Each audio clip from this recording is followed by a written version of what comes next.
Experience the care of Narayana Health.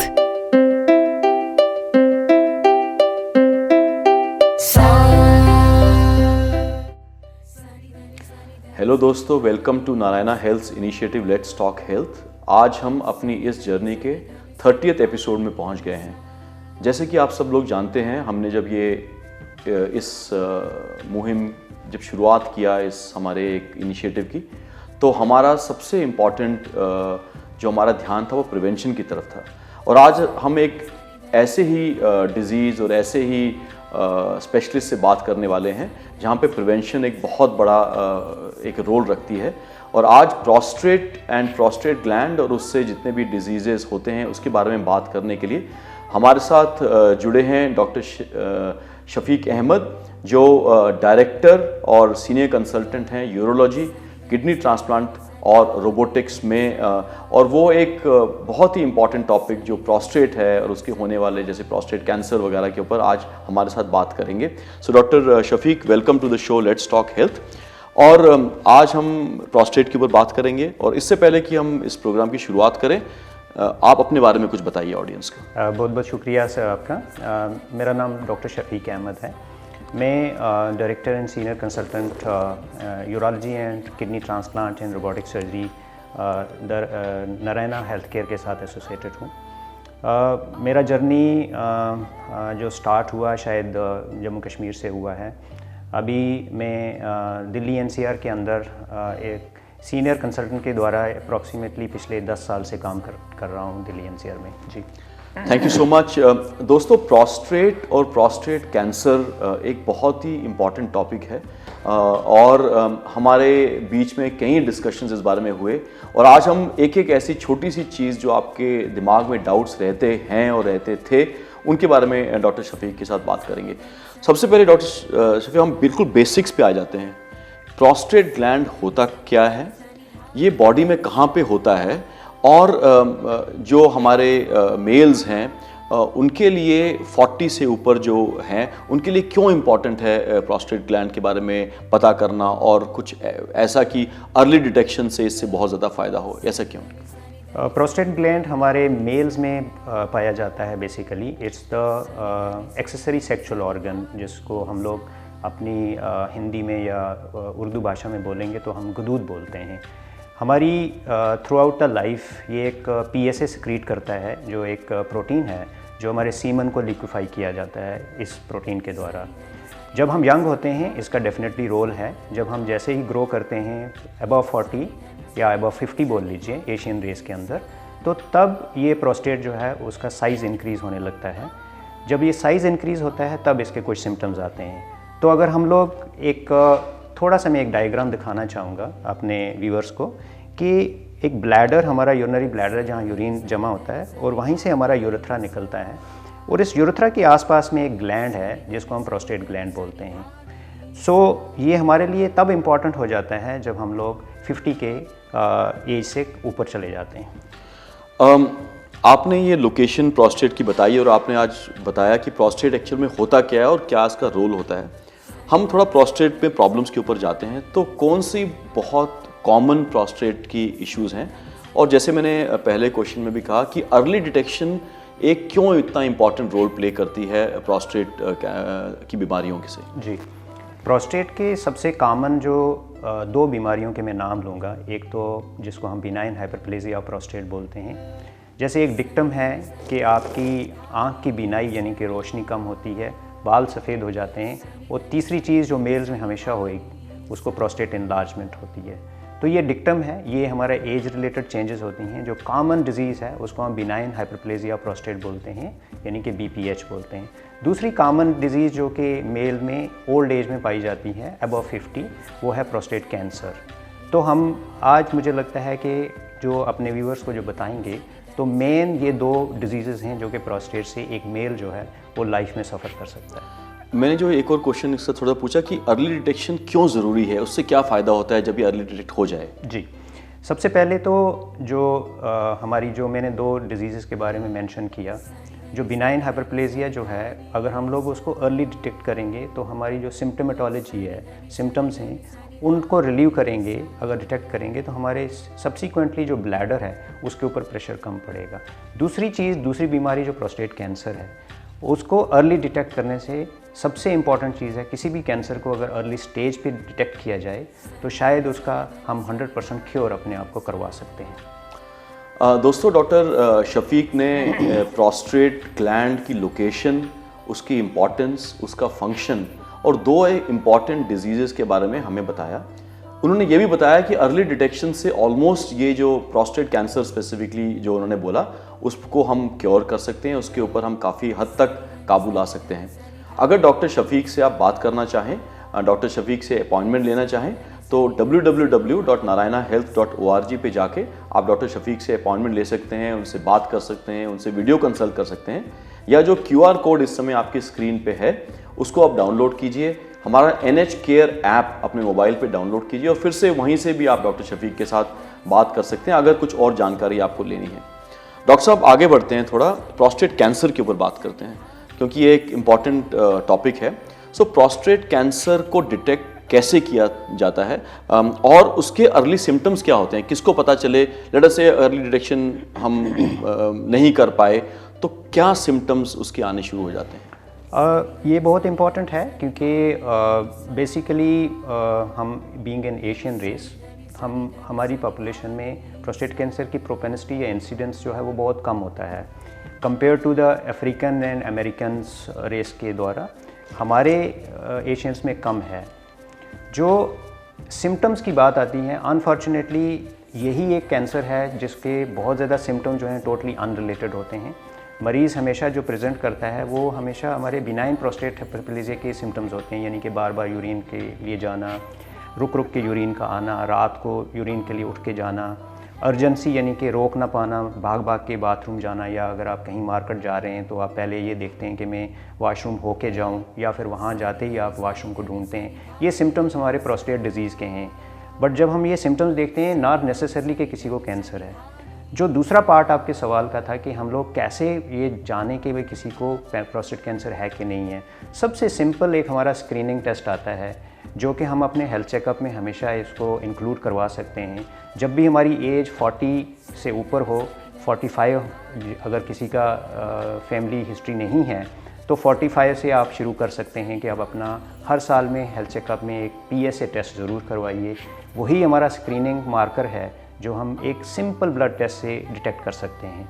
सो ये इतना बड़ा बर्डन है डिज़ीज़ का कि अगर हम ये बिल्कुल एक अवेयरनेस प्रोग्राम अगर हम लोग अपने देश में चलाएं तो हम शायद बहुत सारी लाइव्स को बचा सकते हैं। एक वेरी सिंपल टेस्ट जो हर लेबॉर्ट्री में अवेलेबल हो सकता है।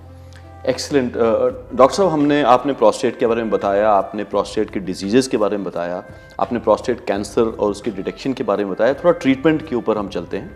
सो प्रोस्टेट कैंसर स्पेसिफिकली, और जो पहले भी आपने बताया, उनकी क्या ट्रीटमेंट प्रोटोकॉल्स हैं, उनको ट्रीट कैसे किया जाता है, और इसमें जो रोबोटिक सर्जरी में भी आप माहिर हैं, रोबोटिक सर्जरी भी करते हैं, तो रोबोटिक सर्जरी का प्रोस्टेट कैंसर या प्रोस्टेट ऑर्गन या ग्लैंड से क्या संबंध है? डायग्नोसिस पे अगर हम लोग देखें तो हमको सबसे पहला जो डाउट कभी भी प्रोस्टेट रिलेटेड कैंसर जब होता है, तो जब किसी मरीज़ का PSA अगर एलिवेटेड हो, जब भी PSA एलिवेटेड होता है तो उसमें सेकंड स्टेप हम जाते हैं कि एक नीडल बायोप्सी किया जाता है टू कंफर्म द डायग्नोसिस। एक बार अगर कंफर्म हो गया तो थर्ड स्टेप ऑफ ट्रीटमेंट हमेशा रहता है कि आप किसी भी मैलिग्नेंसी, किसी भी कैंसर की एक स्टेजिंग कर लीजिए। स्टेज 1, स्टेज 2 और स्टेज 3 में आज वर्ल्ड वाइड में जो प्रोस्टेट कैंसर का जो ट्रीटमेंट है वो अपना रोबोटिक सर्जरी है। रोबोटिक सर्जरी हमको 3D व्यू देता है और जो भी सर्जन्स की लिमिटेशंस थी वो रोबोट्स ने उनको एक्सक्लूड कर दिया, उसको ओवरकम कर दिया है। सो रोबोटिक्स ही आज जो लेटेस्ट है, यानी कि जो आज वर्ल्ड वाइड प्रैक्टिस किया जाता है, तो प्रोस्टेट सर्जरी यानी कि रोबोटिक प्रोस्टेटेक्टमी में उनका बहुत ज़्यादा रोल है। जो ह्यूमन हैंड का शायद लिमिटेशंस थे उसके रोबोट के हैंड ने उसको ओवरकम किया हुआ है। सो हम ये कह सकते हैं कि हमारे जो प्रोस्टेट कैंसर के मरीज़ हैं उनको अगर लकली अगर स्टेज 1, स्टेज 2, स्टेज 3 तक भी डिज़ीज़ है तो उनको डेफिनेटली सर्जिकल क्योर जो है वो सिर्फ रोबोट्स के द्वारा ही पॉसिबल हो सकता है। डॉक्टर साहब, कई बार क्या सर्जरी अगर ना करानी पड़े, ऐसे भी स्टेजेस होते हैं जब दवाइयों से ही ये चीज़ कंट्रोल में आ जाती है, उसके बारे में थोड़ा बताइए। एक होता है कि हर एक बीमारी का एक ट्रीटमेंट ऑफ चॉइस होता है, यानी कि आइडियल ट्रीटमेंट होता है। जब भी मरीज़ उस कैटेगरी में आए तो हमेशा आइडियल ट्रीटमेंट ही उसका होना चाहिए, जो कि प्रोस्टेट कैंसर के लिए surgery is number 1 choice and the ideal treatment और ट्रीटमेंट ऑफ चॉइस। हाउएवर जब भी स्टेज 4 डिजीज़ होती है तो ऐसे स्टेज में सर्जरी इंडिकेटेड नहीं होती है। उस वक़्त हम इस बीमारी को कंट्रोल करने के लिए कीमोथेरेपी या फिर हार्मोनल थेरेपी का इस्तेमाल करते हैं जी। और स्टेज 4 का मतलब है कि ये, उसका क्या मतलब है? स्टेज 4 जब हम बोलते हैं किसी भी कैंसर के लिए, वो बीमारी है जो हमारी बॉडी में कहीं ना कहीं बाकी अंगों में भी फैल चुकी है। तो उस वक़्त डिज़ीज़ के लिए एक पर्टिकुलर सर्जरी का शायद वो रोल जो है लिमिटेड हो जाता है। फिर हम लोग उनको दवाइयों के द्वारा, कीमोथेरेपी के द्वारा या हार्मोन्स के द्वारा कंट्रोल किया जाता है। अब हम अपने इस सेशन के लास्ट क्वेश्चन पे आ गए, और सबसे इम्पॉर्टेंट क्वेश्चन शायद मैं इसको समझता हूँ वो प्रिवेंशन के ऊपर है। तो आप 2-3 चीज़ें हमारे सुनने वालों को बताइए।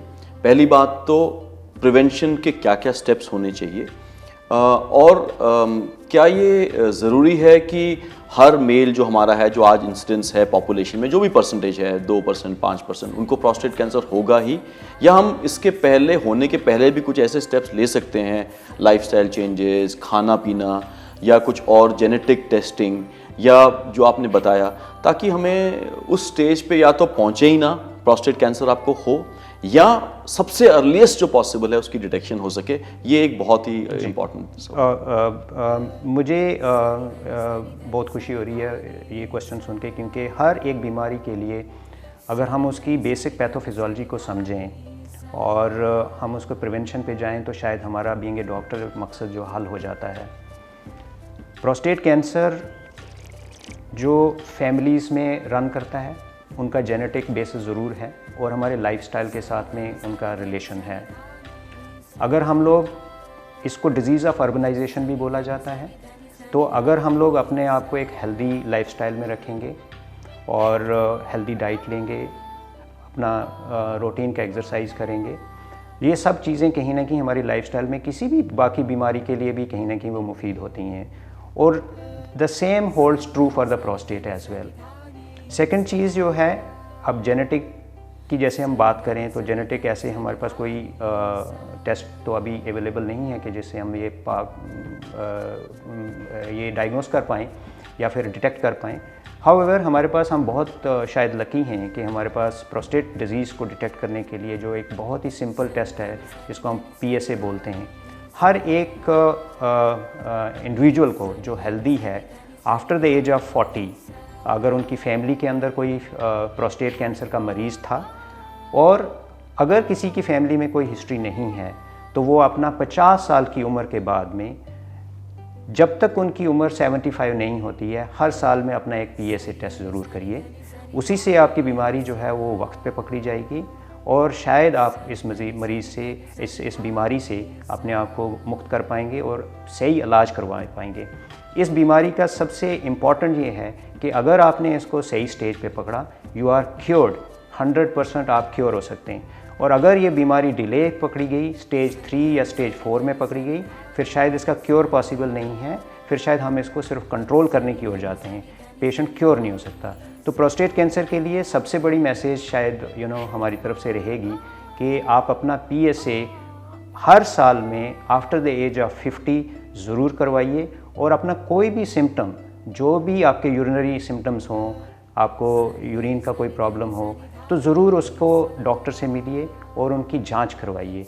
बिना जांच के किसी भी डायग्नोसिस या किसी भी बीमारी का पता लगाना मुश्किल है। तो हमारे लिए प्रोबेबली ये बहुत ज़्यादा अच्छा रहेगा अगर हम लोग प्रोस्टेट का जो हेल्थ चेकअप है हर साल में अपना करते रहें। दोस्तों, आई थिंक जितना डॉक्टर शफीक का आज मैं थैंक यू बोलूँ या उनका शुक्रगुजार हूँ वो कम है, क्योंकि एक ऐसी इम्पॉर्टेंट बात उन्होंने बताई है कि प्रोस्टेट कैंसर एक ऐसी चीज़ है जिसको अगर हम अर्ली डिटेक्ट कर लें तो ये प्योरली कम्प्लीटली क्योर हो सकता है। ये आप सोच सकते हैं कि ये बात कितनी हमारे लिए इम्पॉर्टेंट है।